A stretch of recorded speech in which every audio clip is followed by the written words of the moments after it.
screaming at civilians, I can stand in the middle of the street. What don't you understand? resorting to extreme violence, murdering one of their own. Law enforcement officers receive a lot of criticism for their methods they use when handling a situation. But on the fringes, there are officers who go even beyond what most people consider normal police behavior. They cross over to the dark side and go rogue. In today's video, we're going to talk about times when psycho cops got caught. Number 1. Christopher Dorner. In February 2013, Christopher Dorner brought terror to the lives of Southern Californians for 9 straight days. A former officer with the Los Angeles Police Department, Dorner was out on a mission against his former colleagues at the department, his main motive being revenge. However, before his whole life went off the rails, Dorner had been quite the upstanding citizen. He was an athlete, a law enforcement officer, and a decorated military veteran. Dorner grew up in Orange County, California, dreaming of becoming a police officer since he was a kid. As a teenager, he even enrolled in the City of Las Palmas Police Department youth program. Later on, Dorner got a degree in political science at Southern Utah University. He served in the U.S. Navy for a while, where he was praised for his excellent marksmanship. In 2005, Dorner entered the Police Academy in Los Angeles to pursue his dream of becoming a law enforcement officer. However, unlike his experience in the military, his passage through the Forces Academy was far from smooth. According to reports, Dorner was suspended for accidentally discharging a firearm, and there were accounts of him clashing with authority. He was even accused of punching another recruit, a charge he vehemently and categorically denied. But what ultimately led to his dismissal from the police force was the incident that occurred in 2007. Dorner made an official complaint that his field training officer had kicked a mentally ill suspect in the head during an arrest. The field officer denied the allegations, and an internal affairs investigation concluded that the kick had not happened. Dorner was now charged with making false accusations. Despite the fact that the father of the man allegedly assaulted also testified that his son had told him he had been kicked by an officer, the alleged victim kept his mouth shut about the attack to a physician who examined him immediately after the arrest. On top of that, 3 other witnesses testified that they did not see any such attack. Between the alleged assault and Dorner's complaint, the training officer had also criticized his performance in an evaluation report. Ultimately, the discipline board found Dorner guilty of lying and he was fired from the force. This was a setback he took extremely badly. Dorner saw his dream of being a police officer go up in flames, and this event would become the catalyst for the tragic events that followed in 2013. As time went on, Dorner's anger grew. He contested the grounds for his termination, but in 2010, a judge upheld the LAPD's decision.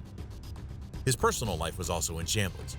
One of his ex-girlfriends, Ariana Williams, warned other women to stay away from him due to his unstable behavior. Dorner became more isolated from his friends and family. In his manifesto, he claimed that he had lost his relationship with his mother and sister and was suffering from severe depression. He accused the LAPD of victimizing him for speaking out against the culture of lies, racism, and excessive use of force. Dorner demanded that his name be cleared, stating, "I want my name back, period. There's no negotiation." However, right before his manifesto went public, his violent rampage had already begun. On February 3, 2013, he shot and killed Monica Kwan, 28, and Keith Lawrence, 27, who were engaged to be married. Although they had no connection to the LAPD, Kwan's father had represented Dorner at his disciplinary hearing. In Dorner's twisted worldview, this made the couple a legitimate target. "I never had the opportunity to have a family of my own," Dorner wrote. "I'm terminating yours."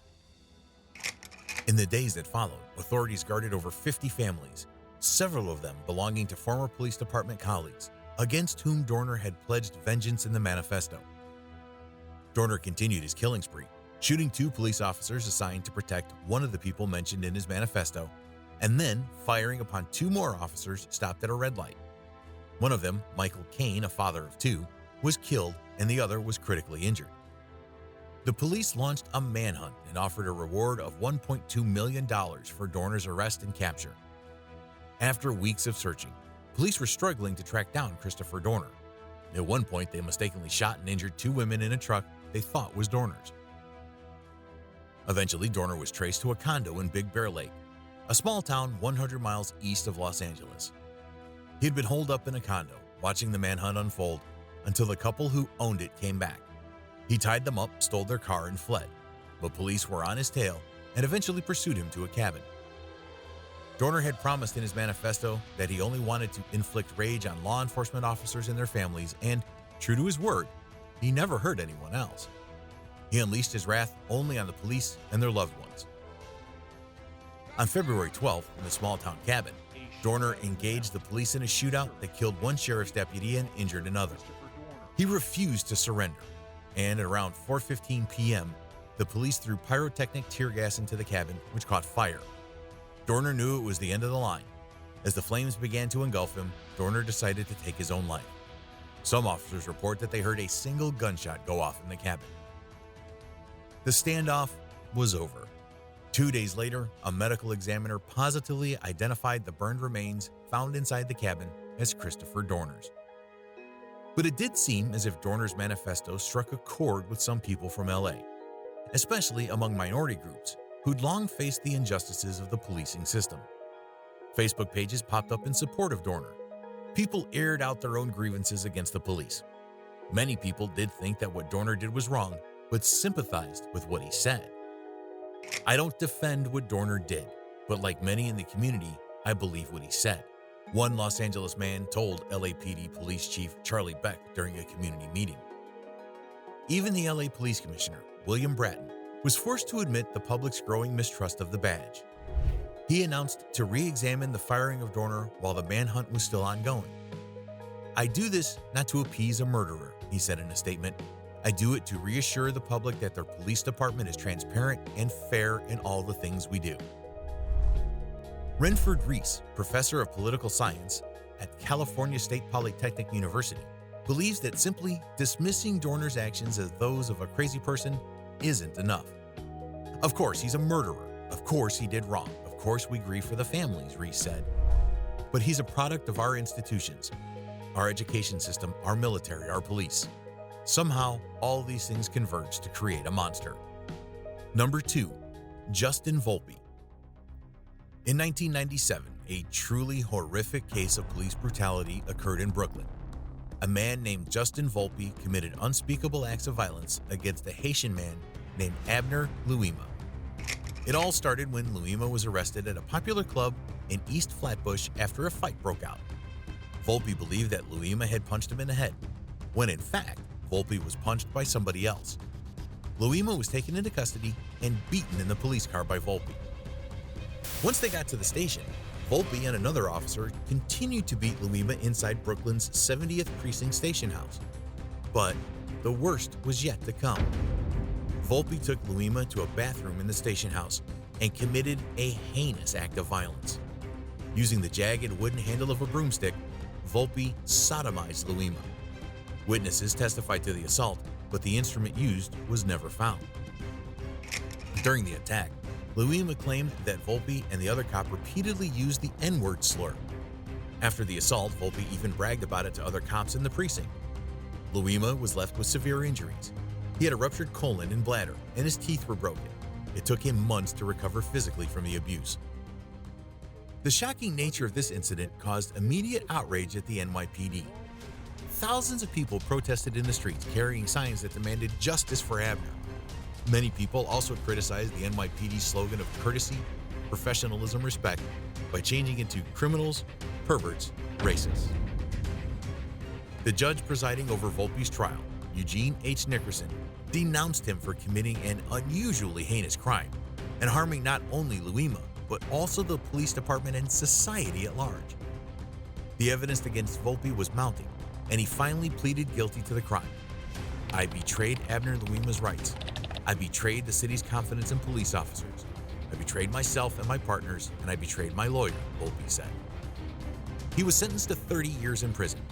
The judge said, short of intentional murder, one cannot imagine a more barbarous misuse of power than Volpe's. Volpe was terminated from the police force immediately after his sentence. At the conviction, he frequently choked up as he stood before the bench. In his statements to the court, he said that he had realized that the case goes beyond him and Abner Louima. Volpe said, "What I did not only hurt Abner Louima and his family, but conjured up the worst fears in people. This fear was worsened by me being a police officer." Volpe is currently serving his sentence in a federal prison in Texas. In 2012, he got married to his wife Caroline Volpe in a prison ceremony. In 2021, he asked Brooklyn federal judge Frederick Block for an early release, claiming that he will become ill with COVID-19 in November behind bars. Volpe wrote, "I do not seek to evade just punishment for my crime. I have served the overwhelming majority of the sentence. After 21 years plus in prison, it is my family who is being punished more." However, the judge denied his appeal, saying that the risk of catching COVID-19 did not really warrant his release, especially considering the gravity of his crimes.